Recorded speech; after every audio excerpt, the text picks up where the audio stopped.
सोचिए जरा, अगर आज हार्वर्ड, ऑक्सफोर्ड, आईआईटी और एम्स को एक साथ जला दिया जाए तो दुनिया का क्या हाल होगा।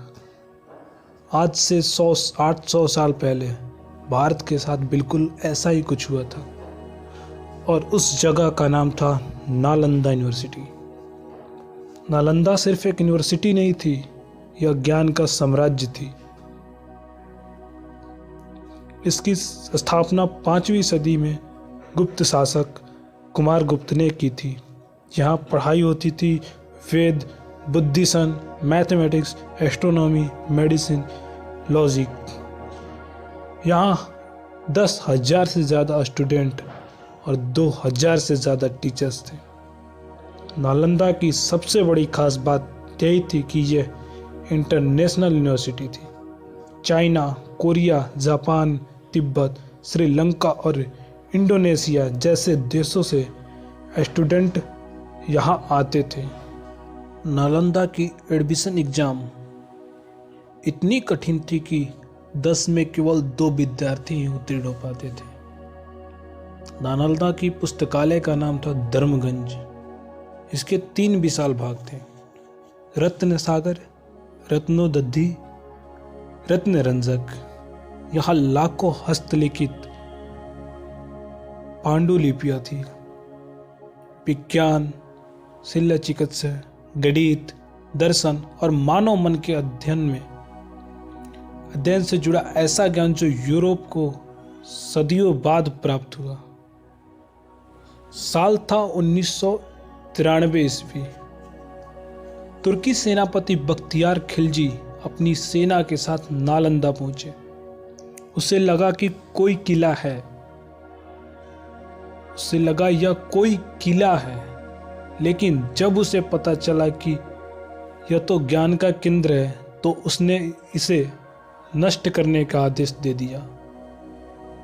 आचार्य और भिक्षुकों की हत्या कर दी गई और पुस्तकालय को आग के हवाले कर दिया गया।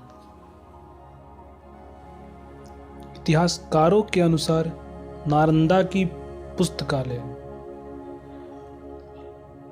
लगभग 3 महीने तक जलती रही। कल्पना कीजिए, हजारों वर्ष की साधना, अनगिनत ग्रंथ और विचार उस आग में हमेशा के लिए नष्ट हो गए। उस आग में केवल किताबें नहीं जली, भारत का वैज्ञानिक और बौद्धिक भविष्य भी जल गया।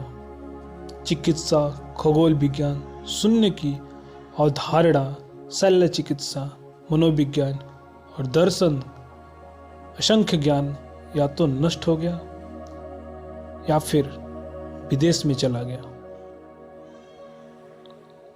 नहीं, कुछ भिक्षु और विद्वान पांडुलिपियां लेकर तिब्बत और चीन भागने में सफल हो गए। इसी कारण आज भी नालंदा का कुछ ज्ञान विदेशी पुस्तकालयों में सुरक्षित है।